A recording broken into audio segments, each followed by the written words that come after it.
I mean, of course, Albert Eiler made Ornette sound like Dixieland. Yeah, right. I mean, there were cats that were further out. I heard um, Cecil Well, Taylor one night. I was with a girl. We had been very affectionate, and we decided whether we were going to go hear Lee Konitz or Cecil Taylor.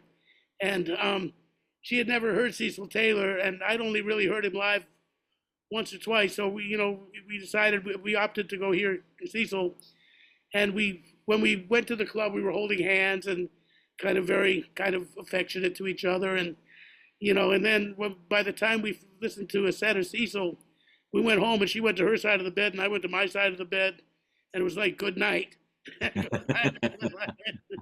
it was funny when I went to Tokyo with Jerry Mulligan. Uh, Miles's band was in town at the same time, and so Dave Bailey and me and Tony Williams and Wynton Kelly were all sitting in this little coffee shop, and it was like a tiny place, but they bring you an album of LP covers, and you can pick out what you want to listen Oh to. yeah, I know in Japan they do that. Yeah. So we're looking through this, and Tony says, "Oh, here's a Cecil Taylor record I haven't heard. Put that on." So while the guy's putting it on, Dave Bailey says, "I heard that Cecil got mugged in the village and it broke one of his hands or something." And we're all saying, "Oh man, that's a drag for a piano player." Then the music comes on, and Winton says, "They should have broke both of that mother's hands." I could hear Whitten doing that, man. Yeah, he just very deadpan too, right? Yeah. The rogue mode of his hands. Yeah, that's it's not funny, but it's funny. I mean, it's funny. I mean, yeah, there was that kind of yeah, that kind of thing. Um, Brookmeyer, though, that thing of going outside. That's what I like so much about him. And he always fascinated me, Brookmeyer. And I would go to the Merv Griffin show and take my lessons with Richie Kamuka there. Yeah. And Brookmeyer was sometimes in that band. And I would see him sometimes with Thad and Mel, on Monday nights when he was doing that. And he always frightened me. I'd see him at Jim and Andy's. I mean, I was Yeah. always hanging around. And even when I was a teenager, and Brookmeyer was very much part of that scene, but maybe he was very tall. He seemed very tall, He was. When and we were in Japan, he was always bumping his head. yeah, I would think he was, and he, um, he just had a certain manner about him that kind of scared me. I didn't know what to say to him, so I watched him in action. I'd see him with people, and he had a good sense of humor, but anyway, I just want to say musically, that thing of going out a little bit is somebody had told me to. And I think that was one of the ways he worked so well with a guy with Clark and also with Zoot and with Stan Getz, because Yeah. those guys were so like Stan and Zoot were like basically very lyrical, um, horizontal kind of players, like linear, like beautiful lines and this and that. And then Brookmeyer was playing piano on valve trombone to me. Sometimes Right. he was really thinking harmonically. I loved his piano playing. He really Yeah, it was funny when I was with Stan Getz, Jimmy Rainey had been the other instrument, and he quit, and then we were just a quartet for a while, and then Duke Jordan and Kenny Clark were the other two guys, and they quit to do something else. So Stan says, "Jesus, just you and me." He said, "I guess I got to start a new band. Who would you like to play with?" And I said, "Well, I just heard this valve trombone player from Kansas City. He was over at Med Flores' place at a jam session, and he sounded great. So Stan says, "Okay," and he calls him up. And Bob says, "Well, I'm working with Tex Beneke or somebody like that. I got to give him 2 weeks notice. He was playing piano with the band." ah, And so Stan said, "Okay, but I got a gig in 2 weeks that you can be on." And then he comes back to me and he says, "But we gotta find somebody to." He says, "I think I'll get my old friend Johnny Mandel to play. He's a good trombone player." And so Johnny comes out with us, and I think Alan Levitt was the drummer, and Al Levitt. Oh man, yeah, John Williams was the piano player, and I knew both those guys. so we had a gig in we had a week in Baltimore and a week in Washington, and Johnny played so beautifully. And Stan says, "John, if you want to stay on the band, I'll tell Bob to forget it, and you can stay." And John says, "Oh man, I'll never get anything written if I stay out here with you guys. He said, I'm busy writing some stuff. I better go Oh, back to New York." So it wasn't long after that that he moved to California and really got into it. into writing all those beautiful songs and doing Oh, movie scores and stuff like of that. course, yeah. And I mean, well, so I could say the Brookmeyer thing. I can say to you, it was you, Fredo. You were the one, Well, because it's that funny really. that rhythm section never really gelled because John Williams was into Horace Silver's way of comping, shuffle, and he was right on the front end of the beat, and Al Levitt was trying to relax things, so he would lay back a little bit. And I hadn't been playing long enough to have an opinion of my own. I would try to go with one and then the other, and it wasn't really working out. So Stan decided to go back to Teddy Kotick, who had been his bass player before. Well, that And, brings up, wow. and Teddy had been playing with Claude Thornhill. So I went and took the job that he vacated in order to take my job. That's that's well. There's a lot of stuff in that. I mean, one thing is that I could see that um, the rhythm section, Duke Jordan and Kluk and you. I would have done anything to hear that. Oh That yeah. must have been just a ball. I oh yeah, I enjoyed that a lot. And I got to work with Duke in New York in the '70s, and in a trio with no drums with Wilbur Little. Oh yeah. And we would play when we'd play Embraceable You. He'd give me the be do do dum, be do do do. He played for Bird, and my knees would start knocking, and then I'd play. But Duke was very nice to me, and Clifford Jordan used to come in and say, "Oh, I just come in to hear you mess up Jordu." That bridge is not easy. So Well, it's funny, with Stan, he would play little four-bar entos that were like compositions that were so beautiful. We hated to come in and spoil it. yeah, he played the most beautiful introductions. He really did. Yeah, yeah, And but the thing is, with John Williams, that was I could really see where that would be different. John Williams was a funny cat, man. I mean, he moved to Florida later. You know about him later, right? oh yeah, he became a politician. A very right wing politician. Yeah, He was yeah, a Goldwater guy, yeah, and I think he had a television repair store, and that he was also did that because he would play sometimes with Ira Sullivan down in Miami when I was a teenager. yeah.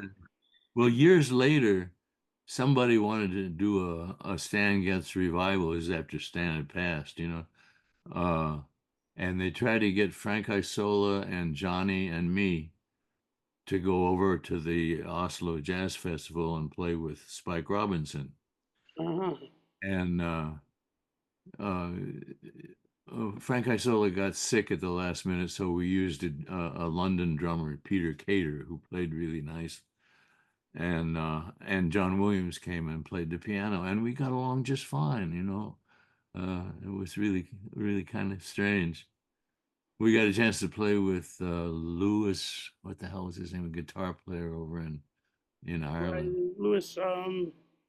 I know who you mean. He's Irish, isn't he? I think he's Yeah, an Irish fellow. Yeah, we did a good record, and guitar player. he was working in the next studio with somebody. So we grabbed him for a couple of tunes, and he's on part of that album. Not Lewis Stewart. Stewart, yes, that's Lewis right. Stewart. Is that right? Yeah. Yeah, yeah, And now Stan Getz and Jimmy Rainey. Now that's that band was. I cut my teeth on that one too. With yeah. Motion Well, and Signal and Lee and those things. they And they used to play unison so perfectly that you would say, "What is that instrument?" It sounded like one instrument, but they do sound like that. you know, Yeah, I know what you mean. Because fantastic.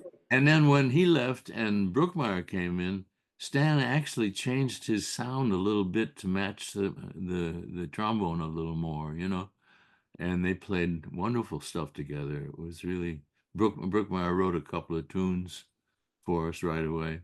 It was funny. He went over at the rehearsal and he just reached around John Williams to show him a voicing for one of the tunes, and John looks up and says, "The trombone player is not supposed to play better piano than the piano."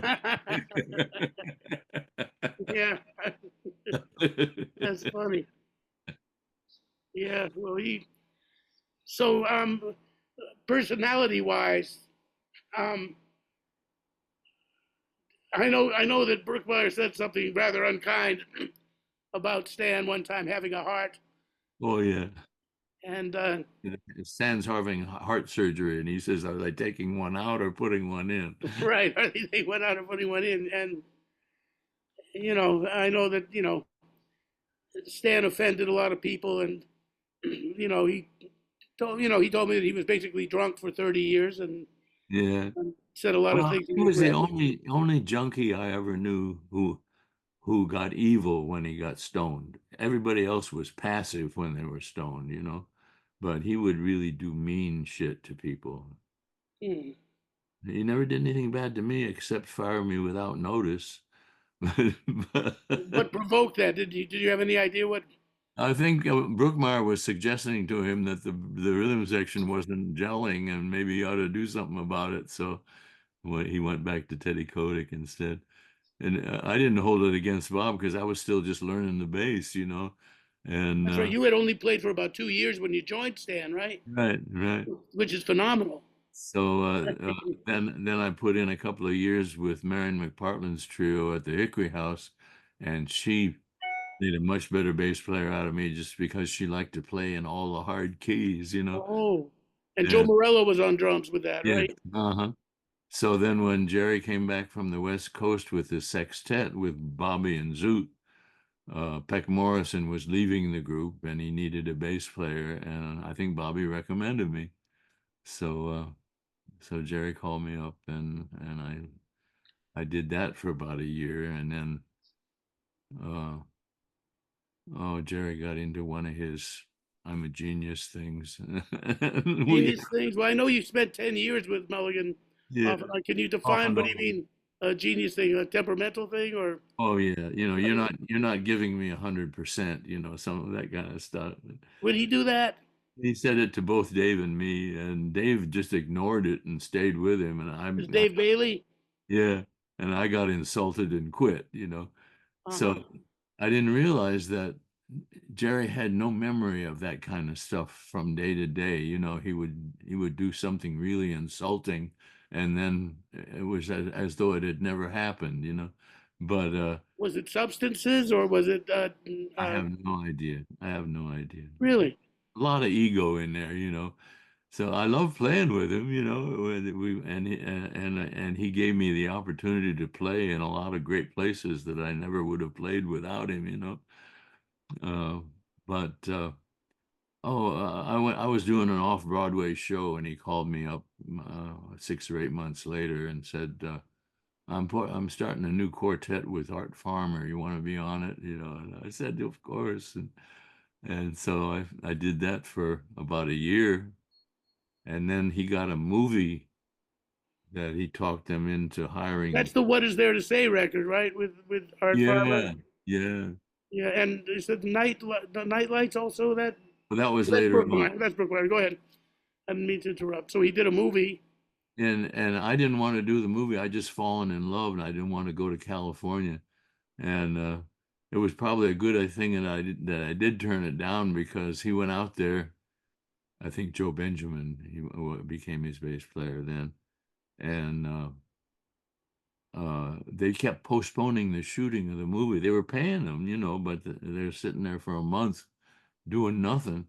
And Art and Benny Golson at that same time started the Jazz Tet, and so Oh, that was the end of that quartet with Art. And then with his movie money, he put a big band together, and he tried several different combinations of musicians, and he finally gave the hiring and firing to Brookmeyer, and Brookmeyer became the straw boss on that band. And they went out and did a European tour with Zoot. Didn't want to be in the section, but he went along as a featured soloist. And then when they came back, Mel Lewis decided to stay in New York, and the other two California guys were Buddy Clark and Connie Condoli. They went back to California, and so then Brookmeyer hired me and Clark Terry, I and see. To replace, right, Buddy Clark and Conti. yeah, yeah, and oh, I just love playing with that band. It was so good. That was Everybody, that Blueport band, right? That was the yeah, yeah yeah, Blueport and that white record. I listened to it a lot. With Zoot plays "Come Rain or Come Shine" yeah, and the Bubba Dubba Dee yeah, yeah, the rubber. What is the name of it? Da da da basically, "Love Me or Leave Me" kind of changes. yeah, yeah. I forget what he called it, round table, maybe something like that. Yeah, not Rubberneck, something like that. Anyway, yeah, Anyway, I forget it, but he had a deal with Norman Granz at that time that Norman would pick up the losses while the band was in the States if he could have the recordings and the European tours where he could make some money, you know. So we played 2 weeks at the Vanguard and made that great record, and everybody is like the esprit de corps was so high on that band, you know, everybody was just sure. delighted with it. Good arrangements, and Brookmeyer was writing, Al Cohen was writing for us. So, well, what Jerry did when he first started that band, he got Bill Holman he hired him to come to New York and uh, uh, increase the repertoire that he had for the sextet and the quartet into stuff for the big band, you know. This And was Jerry who got Bill too. yeah, so all of a sudden we had just done a week down in it was like Hell Week down in Florida when all the college kids are down there. Right, spring break.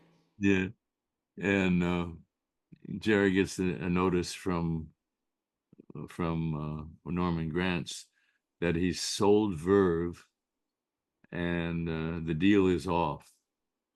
Oh, And so Jerry looks at his calendar and he says, "Shit," he said, "I got a month with no bookings, and then we got a week in Boston, and that's it." You know, he says, "I can't afford this, man." So he broke it up, and we went back to working as a quartet. But we liked the band so much that we rehearsed every week up at Lynn Oliver's rehearsal studio. so that was the quartet with Brookmeyer now? Is this the, Yeah, or, yeah. right, and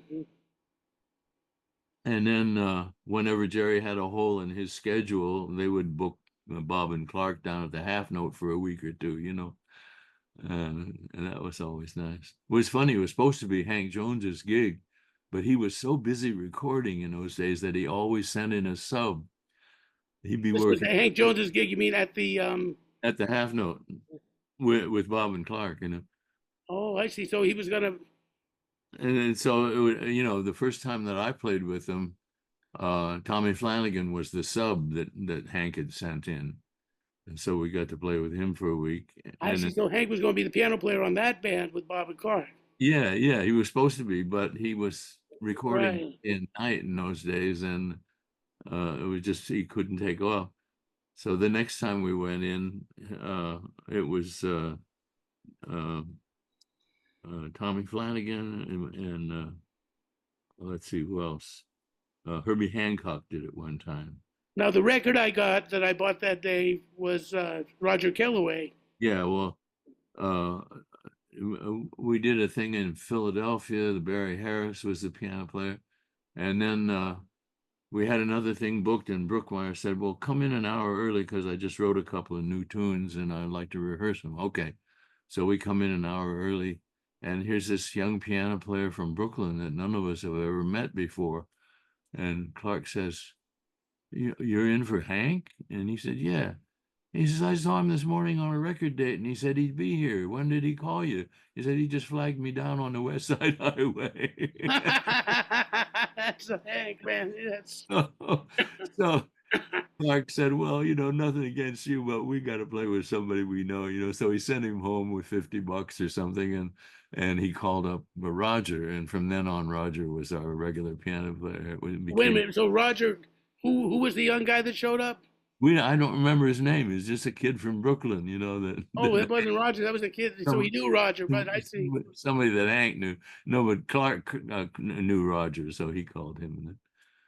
That's a funny story. Yeah, I know that Hank was a very uh, beautiful cat, and I used to talk to him quite a bit on the phone. We had a yeah, long thing, and one interesting thing about Hank is that in the world of music, you were like always a pretty straight cat, as I recall. You never had any serious vices, but you might have an occasional drink or something or toke, or I yeah. don't know what I you was, did. I was never good at any of those things. I smoked a little pot, but I never was. I couldn't drink. I tried to learn to do that in the army, and I would either get sick or fall asleep or get ridiculous. Yeah, because And I remember you having your head wits about you at all times amidst Zoot now and quite often I was the only sober one there. yeah, that's how I recall you, from that time. But I remember, Hank was telling me that he had never had a drink, a cigarette, or any kind of drugs. No, chocolate bars were what he was hooked Chocolate on. bars he liked. But I said to him, but I didn't even ask him. But the way he put it was this. He said, if you wonder why, he said, you see, I know myself, and I am such an extreme person that he says, I do things, I don't know how to do things halfway. Yeah, So had I ever started any of these things, I would have been the worst of anybody. yeah. That's what he said. It was funny, I got a chance to play with him when I was still just like a year and a half into playing the bass. And so once in a while I could hear the notes I wanted to play, but I couldn't always find them.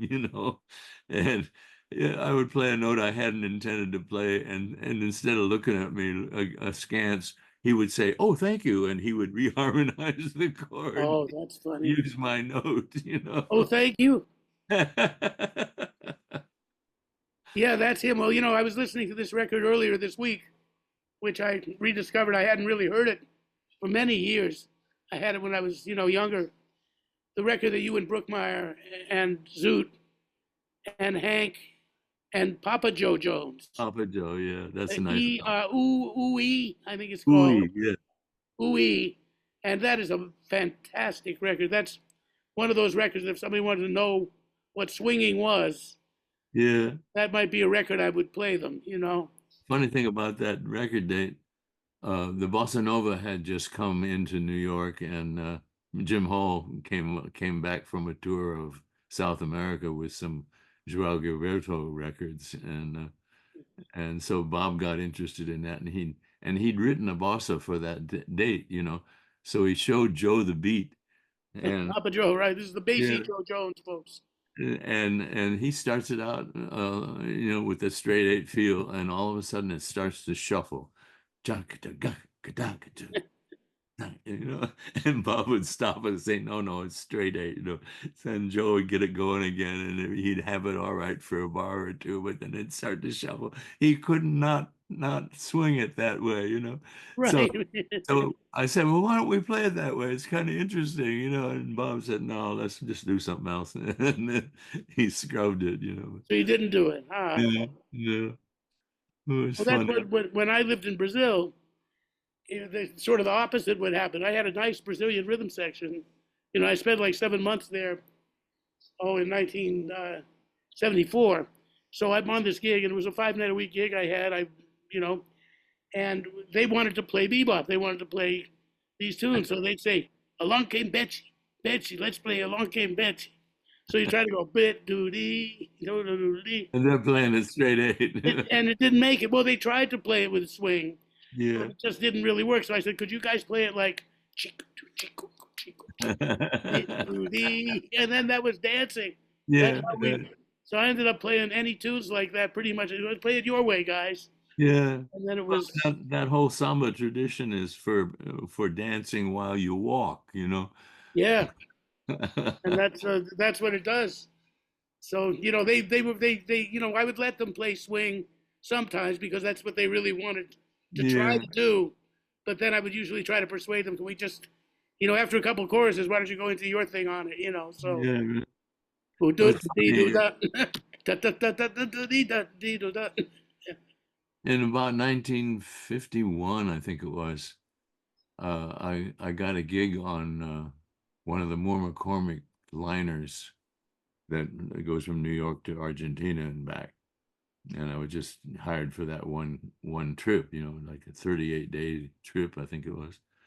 And it was really interesting because samba was bossa nova hadn't happened yet. This was 1950, 51, 52, something like that. And so in Rio, it was all samba, and there was one nightclub I was in where the band was on an elevator, and there's a big open space for the restaurant, and there's balconies, and the elevator is going up past these three balconies and back down again very slowly, so they're playing music for all these people at the different levels.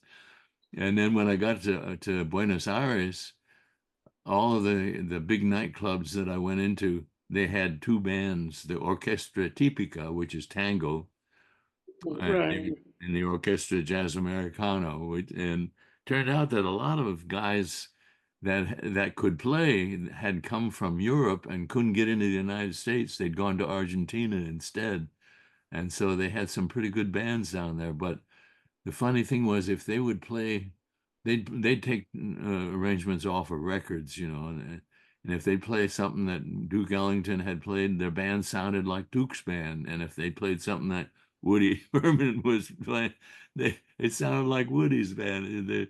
They knew how to be flexible that way. Almost sort of like the Japanese too. They're very, very good at often at playing like, and the cats I met in Japan, I was over there, and these guys were so into the 1950s and bebop, they were wearing the zoot suits. They were dressed for it and everything. They really um, did all that. Now, there were some very gifted European cats. I wondered if you probably, may have run into cats like. Did you play with Bobby Jaspar? I played with him when he was over here. Yeah. Did you? I mean, I, I love his playing, and I. I got to know Uta Hip. She was Ah, living over in yes. the West Village, and I think we played over at her. I met there was a baritone player that was also there with her. Lars Gulin. No, I met Lars in Italy. This guy that had been was like a fan. He was a businessman or something, and he would give up taking care of his business and just hang out with us for the week we were there. And so after the gig was over, Jerry went home, but Dave Bailey and I stayed for a couple of days. I had a friend that was a guitar player there that put me up for a couple of days just to hang out. And this guy said, "Well, Lars Gulin is in town. Why don't we do a record like a Jerry Mulligan record style with his rhythm section?" So Dave and I went over to the studio, and he said, "Well, do you want to do this with or without a piano player?" And we said, "Well, we met a guy up in Switzerland recently. His name is George Kroons." Oh And yeah. so they flew him down, and we did this record date, and they never released the record. I don't know what Never. is sitting on somebody's shelf somewhere. Yeah. But I this would guy like was to have heard it. also Lars kind of, was a good player. Krutz was a good player too. oh yeah, oh yeah. Yeah. So there's a couple of other people I just wanted to touch on. I just in reading your resume, if we went through all the people that Bill has played in, we would be here. We would have to have a week-long interview here. So, but a couple of names intrigued me. That you don't see as often as you might. That I thought were very. And there's several people I'm leaving out, but one person who I find very interesting is Bobby Scott. Uh-huh. And you had made some records with him. I did the music from a Broadway show that he was. In fact, I think uh, who was the alto player we were talking about that sees the UFOs? Oh, Davy Shilkraut. Davy Shilkraut. I think he was. I think he was on that band, and I think Frankie Sokolow was on that band, another good tenor player. Right. He was, And they were kind of on stage, they were playing. It was just a straight play, but there was music cues behind a lot of the scenes.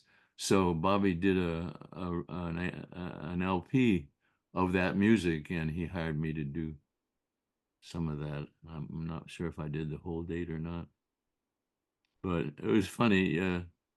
Uh, I saw him, oh, maybe 15 years later. I hadn't seen him all this time. Here he comes walking down the street with a chick on each arm and some kind of a fancy overcoat he's wearing. And he says, Bill Crow, says, why aren't you on any of my dates?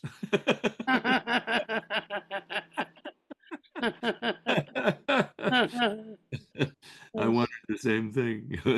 that's, yeah, it'd be more your job to ask than him. That's funny. And then there was Eddie Costa Oh, yeah. to play with him. When we came back from that tour of the Soviet Union in '62, uh, none of our piano players were available. Jack Lewis had a record date for us the day after we got off the plane back in New York, and so he hired Eddie instead, and that was probably Eddie's last jazz date. He played so good on that album. It was He was a beautiful player, oh, on wonderful. piano and vibes. I mean, He had a very square older brother that I used to do club dates with, Billy Costa. I mean, he was like you wouldn't think of him as a jazz person at all because he wasn't, but he was also a piano player and accordion player. but you played with both him and he played both with another guy that played piano and vibes, Victor Feldman. Oh, sure. I made his first record. He came into the Hickory House to see Marion McPartland when he first got off the boat, and he loved the way Joe Morello and I were playing together. And he said, "Oh man, I got a record date coming up. I want you guys on it." Well, anyway, we'll get to talk about space between the notes. We talked about for a minute here that, and then you had a nice story about Victor Feldman's first record date. Oh yeah. That, but what we mentioned that because of my emphysema, sometimes it's a little harder to play the long lines that I Yeah. was accustomed to playing. Of course, Phil Woods had that great line. He said, "Emphysema is God's way of telling you your solos are too long." And but That's what there is a thing of Richard Pryor said. Cocaine is God's way of telling you that you're making too much money. you're making too much money. That's another way. Yeah, God has a lot of way of telling us things. Which before we finish this interview, I want to ask you a little bit about that aspect of your life too. But a couple of things I was thinking about, and we'll finish this Victor Feldman story too. But the thing I was thinking was the space, between the notes. One of the things that I noticed about your playing, that I love about your playing, and I love about Teddy Kotick's playing, and Oscar Pettiford's playing, and a lot of that generation of playing the bass, um, is the space between the notes. And it reminded me of a story that Chet Baker had a bass player with us, and the guy knew that Chet was displeased, and he turned to him and he said, "Chet, is it my notes? What is it? Please tell me what I could do better." And Chet said, "It's not the notes with the bass, it's the space between the notes. Bass playing is about really getting those spaces right." And how do you conceive that? How do you feel about it? Oh, I've always felt like I like the long sound like Ray Brown got. One note went right into the next one if possible. And uh, I remember I played with a club leader one time that didn't know anything about jazz, and it was like June or something, and bass players were hard to find, prom season. So we're driving to the gig, and he says, "What have you been doing?" So I've been playing with Zoot Sims. He says, "Who's that?" You know? And so I said, oh, he says, I said, well, he's a jazz saxophone player. He says, oh, one of those jazz guys. He says, well, he says, I know you guys like to play that long sound, but he said, not for me. He said, there's no pep to it. No pep to it. Yeah, those club date guys are funny. I mean, Lee Koditz sent me in on a date once to sub for him. He got a jazz gig and he had been doing some club dates to make a living at that time. And he says, I'll send you in on a Saturday night. I got with this club date band. So we went and played the wedding or the bar mitzvah, whatever it was. And then the next time I saw the lead, I said, did the leader say anything about did I do an okay job? And he said, yeah, it seemed like you did okay. He said, but he said a funny thing. I said, what did he say? He said, all you jazz guys sound the same. You know, there were some of those bands, the guys played together all the time, and the routine of the night is that you always play the melody, and you only play one chorus of each tune, and then you segue to another tune, Right, the medleys. and then everybody harmonizes. Whoever's got the lead trumpet player may have the lead, or the alto may have the lead. Everybody else plays harmony. So this friend of mine was playing with a band like that he wasn't used to playing with. He was just a sub for the night. And they came to a tune that he didn't know the melody. So he was just kind of laying low. And the leader turns around and says, if you don't know the tune, just play the melody. Yeah. So the Victor Feldman's first date you were talking about? Oh yeah, he came into the Hickory House and heard Joe Morello and I, and he said, "Oh, I got this date coming up for keynote, and I want you guys on it." He said, "Actually, I promised it to Kenny Clark, but Joe and you and Kenny can split the date." And so we went into the studio, and Hank Jones is the piano player, and Victor's playing vibes, and it's all original tunes, and they're all very good, and we sound like we've been playing together for weeks. And the whole thing came off so nice. And Victor said, "Oh, I just got a gig with Woody Herman," and so we say goodbye to him, and then he comes back in and. He calls up the guy at Keynote and says, "When are you putting my album out?" And he said, "Oh, he said I decided to sit on it for a little while because you were going to go with Woody, and I wanted to wait till you got a little better known over here. But he said something came up that I really needed the cash, so I sold the master to Teddy Reed over at Roost." Oh, And so Victor calls up Teddy and says, when you going to put my album out? And he said, just as soon as they send me the tape. So he calls Keynote again and said, when are you going to send them the tape? And said, we sent it last week. They never found it. no. They never found it. Never? Never. Oh my, what a tragedy. Oh yeah. Oh man, Kenny Clark. So And so Woody his and Hank so and his his Morello. de- his debut album was made in California with Scott LaFaro on bass. That's right, with Stan Levy, the arrival of Victor Feldman. Right. I remember that one. Yeah. Yeah. And It's a good one. I got to play with him again on that Goodman tour. He was the vibes player on Benny's band for that. also he played the Lionel Hampton chair, so to speak. Yeah, the Soviet Union. Now you wrote one of the funniest articles ever on that particular tour, which the funniest line is that I remember, which was somebody asked Zoot, Benny Goodman, if those of you who don't know, was not known for his gentle, easygoing personality. Uh, he was a difficult uh, kind of person, I would say, and had a lot of quirks. Especially had a very eccentric, I would say, kind of personality that Bill can tell you more about than I, because I didn't really know him. But the famous line that Zoot, in all of his humorous wisdom, they said, "What was it like going to Russia with Benny Goodman?" And Zoot's classic line was, "Every day with Benny was like being in Russia." But you know, the last Benny Goodman story I heard was uh, he had uh, he had hired Lauren Schoenberg, who had a band, and then he fired Lauren and kept the band. But Lauren ended up doing some clerical work for him, and now I think he's involved somehow in the management of his papers and all that.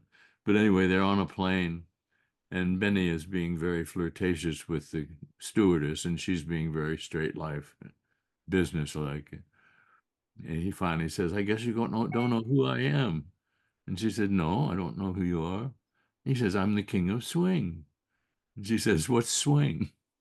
Yeah, what country is that? Yeah, what's swing? That's He had his day. the funniest story. Also, the one that Hank Jones told me this. Well, actually, I'd heard it, and I asked him if it was true, and he said it was true. The story of it was like August, and the band was rehearsing over at Benny's apartment, and it was Hank, and I think it was Helen Forrest was the singer, or somebody, and they got there, and they'd all been wearing, like, like Bermuda shorts and T-shirts. It was a very sweltering day outside, so they got to the place, and the air conditioner was on, and it was very cold. It was extremely cold in the apartment, and so they're there for a while, and they're all kind of like, somewhat shivering. And Helen says to Benny, "Benny, don't you find it's rather cold in here?" He said, "You're right." And he left the room, and when he came back, Benny had put on a sweater. Yeah. That's That's the famous story. the famous story. How did you manage it? You worked with him for a while, and you get along with everyone. So, did he try Well, your nerves sometimes? uh, he tried to get to it. He would pick out a couple of guys that he liked, like Joe Newman and Zoot. He liked a lot. He was very competitive with Phil Woods.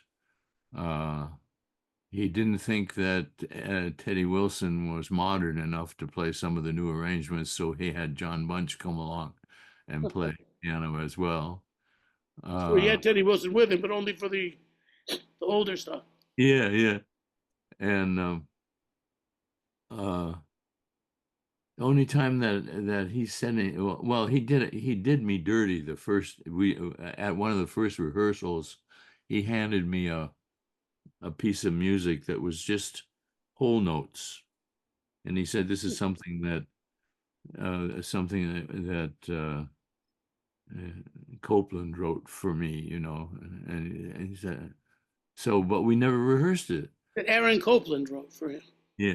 So we say, yeah, yeah. So so I just put it in my music folder and forgot about it. And we did a couple of opening concerts on the way to the Seattle World's Fair, where we did a week before we went to Russia. And one of them was a concert in St. Louis, I think it was. And he calls me about 20 minutes before I'm in time for me to leave for the concert hall and said, "Oh, bring that piece of music along. We'll play it tonight." I said, "Benny, we never rehearsed it." "No, it'll be all right." So, yeah, it's like, am I supposed to play this arco or pizza or what's he going to be playing while I'm playing these notes? Yeah, I really felt so uh, blindsided by him doing that to me. Wow, yeah. And I got through it, but I was furious through the whole piece of music. And then we never played it again. That was Uh, it. and then some weeks later, when we were in Moscow, uh, I'm walking across the stage after a rehearsal, and he's walking across from a different direction, and he stops and he says, "Oh, Bill," he said, "I've been meaning to say, you're trying too hard." I said, "What does that mean?" He goes, "Well, just play the notes." And I said, "Yeah, that's what I'm playing, the notes." He said, well, and I said, unless uh, you're talking about some of those really old arrangements that you started playing from Fletcher Henderson days, where the bass part is written out in two. I said, I'm playing those in four because if I play them in two, we'll sound like a 1930s dance band, and that's not what you said you're going to bring over here, is it? Oh, well, we'll talk about it later, you know. Of course, we never did. But he's just, you know, he's got to bust your chops a little bit, you know. Yeah, it's this, but it isn't that, and then it's Yeah. yeah. Now, when we came back, uh, everybody everybody turned down a booking that he had right away up at in place in the Bronx called Freedom Land. Was like a Disneyland kind of thing they tried for a couple of years, and everybody turned the gig down except Gene Allen, the baritone player, and Turk Van Lake, the guitar player, because they both needed the bread, you know.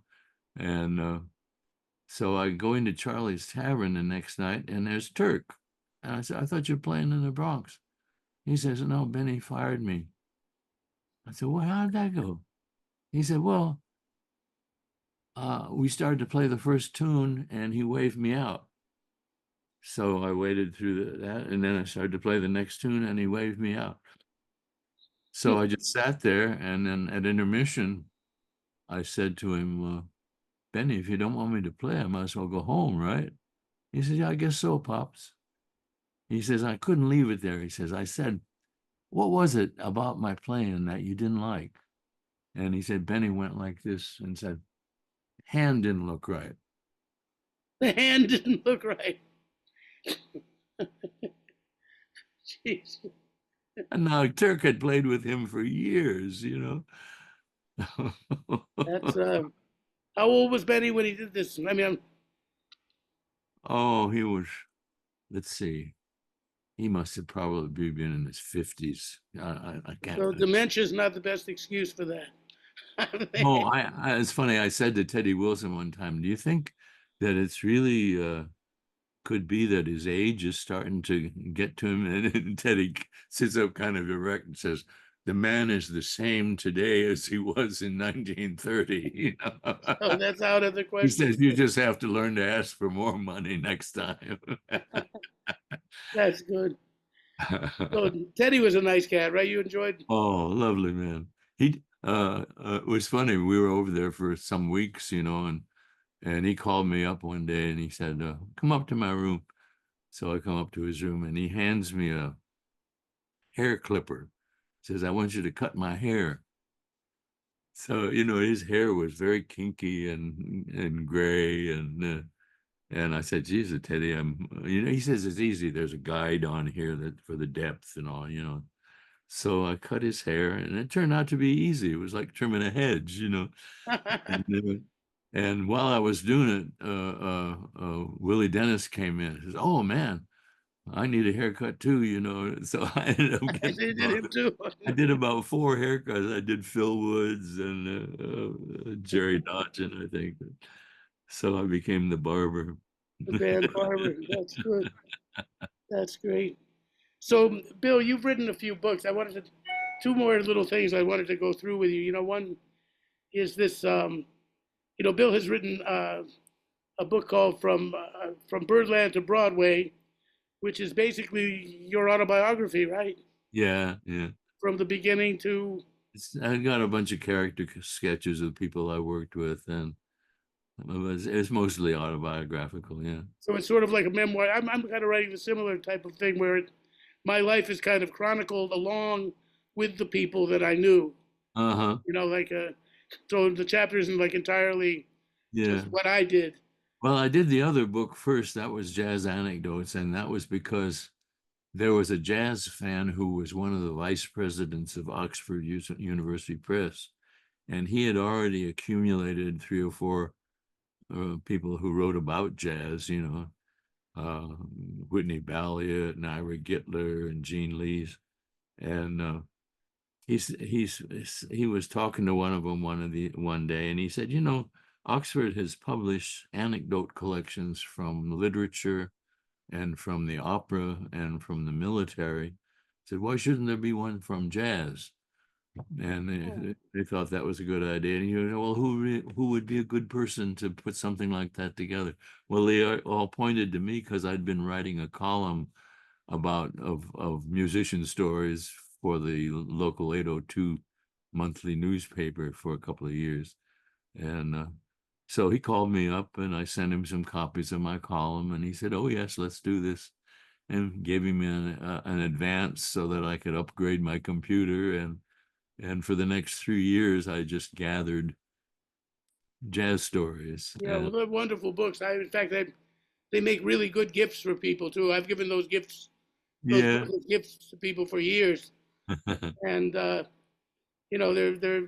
wonderful stories. I mean, there's nothing, nothing is as interesting as the truth, and yeah. and or as funny. So there's a lot of those things. The other things that are just two things I was thinking of, to talk to you about.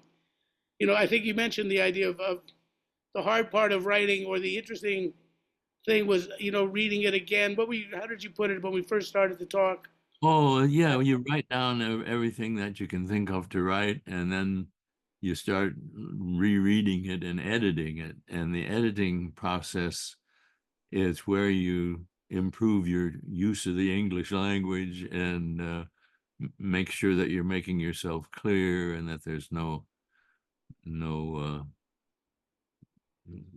nothing left hanging, Yeah, I mean, well, that, that's that's good. that's I'm doing the right thing then, because I'm going through these chapters. I'm about 12 chapters into my book, and these are all mine is going to be called Children of the Night, and it's different sketches of different people that I've known in my life. Some well known, some not so known, and some relatively unknown. uh-huh. And I find that it takes me a good three drafts, though a lot of it you don't change that much. I think just from the basic idea, but then there's certain Yeah, sentences you go no, over just again, and tidying up, making it like you would do with a piece of music. You go through it and say, well, I could use a rest here rather than a note. You yeah, know? it's things like that. And like you said, where sometimes you can get carried away because you start to admire your own verbosity. Oh yes, isn't that nice? I was so articulate. It's sort of like with that really, and then you read it again the next day and you say, that reads a little pretentiously. Why don't I just say it a little simpler? And usually that's the thing that works. Um, Well, it's funny, when we did that album with Jerry's Quartet when Art Farmer was with us, Jerry said, geez, I'm busy. I'd like to write some new stuff, but why don't you guys take a crack at writing a tune? So Art wrote Blueport, and Jerry named both of these tunes. I wrote a jazz waltz that he called News from Blueport. And when I wrote it, I didn't know that was I, yours. I wrote it not thinking about how who was going to play this. I just wrote the line which went. So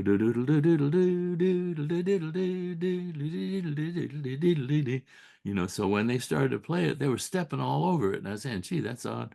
And Art said, can we take a breath here and a breath here, and so it became do do do do do do do do do do do do, and it was so much easier for them to phrase nicely. So that taught me a lesson. Yeah, well, that's interesting. I find when piano players do that sometimes, they don't have to breathe. Yeah, right. They'll write a line, and it's very pianistic in that way. Where you say, well, if they thought about breathing, they Yeah, might yeah, have had used space a little more judiciously. yeah, yeah. And so that's an interesting thing, the editing things. So you have children, Bill. I have one son. He's in his 50s, and he lives up in Providence, Rhode Island. He's an occupational therapist. Occupational therapy, and you were married for a long time, 35 years, I guess. 35 years. Aline, right? Wasn't that Eileen, Eileen? And she's been gone for 5 years now. She was 94 when she passed. wow, so Well, I want you to live forever. you know, I'm, well, that's wonderful that you, what kind of spiritual, when you grew up, did you grow up with any kind of religious family? Well, you said your mother played in church. Oh yeah, she was very religious. She when she passed, I said, "Boy, if there isn't a heaven, she'll make one." But she That's had daily conversations with God, and it was I tried to go that way till I was maybe 19 years old, and I finally gave up on it. I said, "Oh, Mom, I just really can't believe this." what And are your, if you could just share in a way of like your own personal um, views about, about your spirituality or, well, it's I can't believe that there's an old man sitting up in the sky watching everything we do. I can't go for that. And uh, if that scientist that's always on the YouTube, um, he said if God is all powerful, uh, and he's supposed to be all loving, then all of these terrible things that are happening because he's not all powerful or because he's not all loving. One or the other. Can't have it both ways. yeah, So it's easier for me to just not think about it in those terms, and I just uh, I love the people I love, and I love the work I do, and I love the life I've lived. And I think when it's over, it's over. That's all.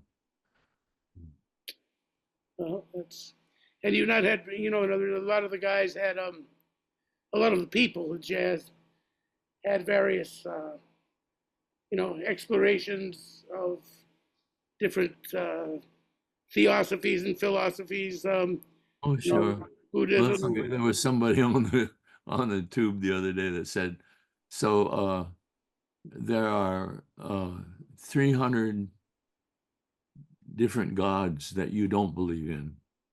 He said, for me, it's just one more.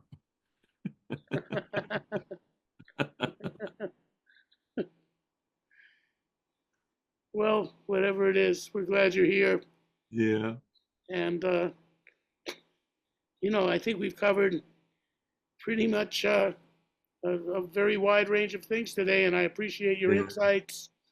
And always a pleasure to talk to you. I mean, it's just did did you get to know Oscar Pettiford at all?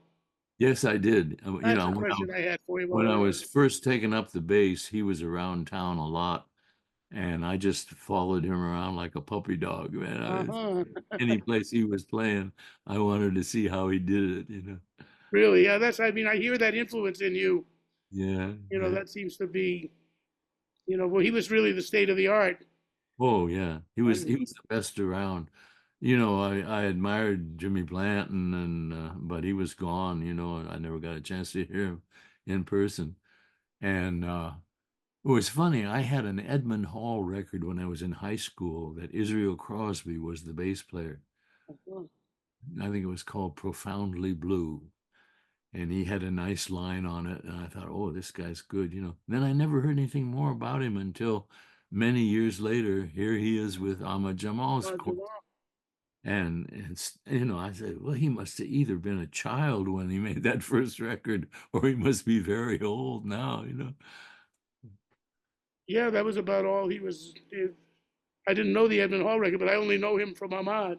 Yeah, And wonderful player. aren't other. I mean, now Teddy Kotick, just while we're on it, was ubiquitous. He was like everywhere. I met him at the end of his life, toward the end of his life, up in Worcester, Oh yeah, Massachusetts. He was back living there. yeah. I was playing a gig, and a friend of mine who was playing with him brought him in to play with me. And Uh-huh. I ended up playing a gig with him I got him on trio night, and he was a beautiful player. He was a little rusty, but he still sounded better than most Sure. people. I was playing a gig up in Albany, and J.R. Montrose dropped by and said, "Oh, come over to where I'm playing," and Teddy was playing with him over there, and Teddy had driven all the way across Massachusetts in order to work this gig with J.R. Oh, he would have. Yeah, I mean, I met him early when I was first learning the bass. I had learned on a summer job on a borrowed bass. So when I came back to New York, I could play the bass a little bit, but I didn't have a bass. So I would go to jam sessions and wait for the bass player to get tired. And quite often it was Teddy. He would let me play on his bass. And I finally found one of my own that I could afford. really. So he was. I mean, seemed like a very nice guy when I knew him. Very nice. Yeah. He was older, and do you have any idea what just his story was? Because he was everywhere. I mean, he's with not just Bird and Bill Evans on the. He's like the Zelig He of played the bass. He's he played with Duke Jordan a lot out in Queens. right, and he's on that Horace Silver band with Art Farmer and Clifford Jordan, Uh-huh. and then he's on these early records of Bill Evans, Uh-huh. and he's sort of like wherever you go. Like I'd be listening to something, I say, "Gee, that's really nice bass playing. Who is that?" And that's Teddy Kotick. And often, and I don't know what his personal life was like or anything. Do you have any? No, I didn't either. I just knew he was just around a lot. I used to run. One time he and I both got hired for a job that Jerry Wald was doing over at the Embers. And he had this rehearsal, and we both show up with our basses. And whoever was his manager, Jerry's manager, I think. Uh, and so he had us both play and hired me. It was a dumb situation. But it was funny when we were getting ready to rehearse, Don Joseph walked in, and I saw Jerry right away look aside like he didn't want to acknowledge that he knew Don. So I figured they must have had some kind of a falling out. And Don socialized around with some of the guys in the thing, and then finally Jerry said, "All right, let's get to work." So Don heads for the door, and then while we're all ready to play, Don says, "Oh, Jerry," and Jerry says, "What?" He says, "I just dropped by to say that I wouldn't work for you again for $300 a week." And he goes out, and we're all sitting there with our mouths kind of hanging open. And then the door opens again, and he sticks his head back and says, "Make that 400." That's funny. My dad worked with Jerry Wald's band in the late '40s. Jerry Wald, for those of you who don't know who Jerry Wald was, he was a clarinetist in the mold of Artie Shaw. I would say he was kind of. I mean, maybe I have that wrong, but he. Yeah, but he was short and very conscious of it. So he had risers in his shoes that would make him a little taller. So he had a Napoleonic kind of thing. I mean, And the guys in the band said they would go in the men's room sometimes at a rehearsal, and they would see those little shoes with the high heels on them under the door of the, toilet stall. and he's in there. They know, and they act like they don't know he's in there, and they say terrible things about him. So, But one thing about him though, I mean, he hired some very good players. I remember my dad telling me. My dad was a lead trumpet player. He said on his band he had Al Haig and Jimmy Rainey were both on that band for yeah, a while, yeah. and Oh yeah, the band that he had hired there. I can't remember all the people. Marty Napoleon, I think was but the funny thing was he had like a Benny Goodman sextet plus four string players. And then he had all these arrangements that were written. That was why we had to rehearse so much, was because for the strings. So we play the first night at the Embers, and the owner comes over to him and says, There's more people on the bandstand than there are in the audience. Fire the string section, you know. So we figured that we would just go back and, fake some tunes as a sextet. No, he couldn't. He couldn't. He had to take these arrangements and rehearse all night after the gig so that he could make cuts and take out the string parts, but still play what was written there. So I was so glad when that week was over. Oh man. Well, I And guess he was during, trying to do the Artie Shaw thing that way too, because Artie yeah, Shaw was the first guy with the strings with the yeah, yeah. big band, if I recall. That was the thing that he did. And just So it was during that week that I got a call from Marion McPartland that telling me that her bass player had just quit and would I like to have the job at the Hickory House. And that was my first steady gig in town. and if you didn't believe in God, you might have then. I mean, but one other thing, Al Haig, you got to know him pretty well. I know that you guys played quite a bit together. Well, actually, I got called to do a record date. Um, this was in the early 50s. I had just recorded with Stan Getz, I think, about 50, 53, 54, something like that. And that I have no idea where they got me. It was about 9 o'clock on a Sunday night. And my phone rings, and it's Jerry Newman, this recording guy. Said, I got a record date for you if you want to come. It starts at 9 o'clock. It was about 8 o'clock then, at night. And so it was on 13th Street. I lived in the village there. So I went right over with my bass and met Al. And the drummer was Ray Abrams' brother, Lee Abrams. And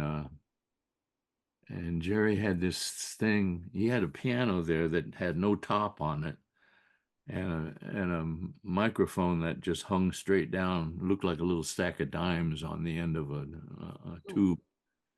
And it was right over the piano. And he wanted me to stand up on a box right in the curve of the piano so that the F hole would be facing the mic.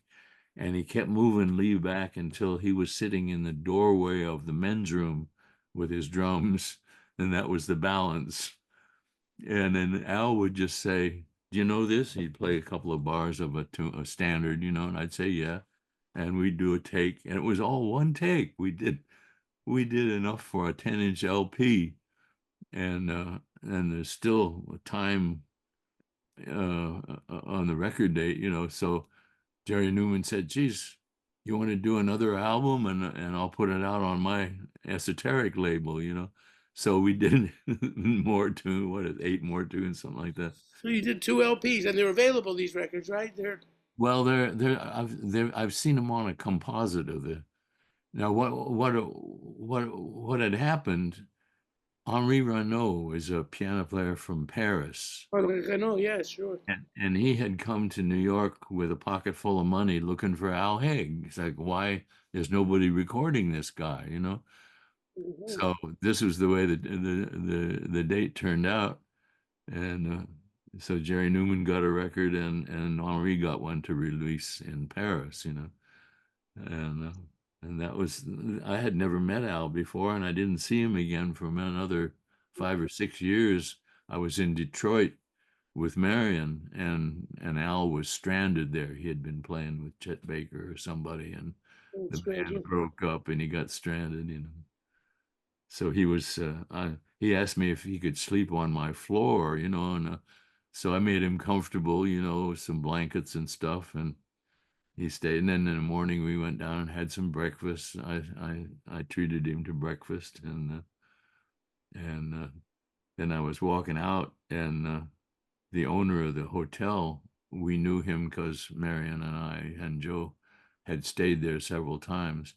And he came over and said, I don't really mind that Mr. Haig stayed in your room last night, but he said he already owes us a pretty good amount of money that he hasn't paid us yet, and I don't feel like doing him any favors. And I said, "Oh, I'm sorry," and I had to tell that to Al. So then we went in and sat in the bar. We were the only people in there in the early morning like that. And Al sat down at the piano and played by himself just gorgeous, gorgeous solo uh, treatments of popular songs. And the bartender kept sending drinks over to him, you know. So then oh, I loaned, he didn't even have a coat. He'd been stuck up there since the weather changed, you know, and it was getting to be fall weather now. And so I loaned him my raincoat. Was he strung out or something? I don't know. He didn't seem to be at that time. He just seemed to be, stuck.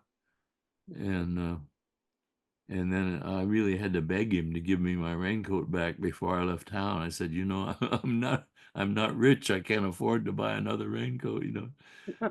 And, okay. And that was the last I saw him for a long time.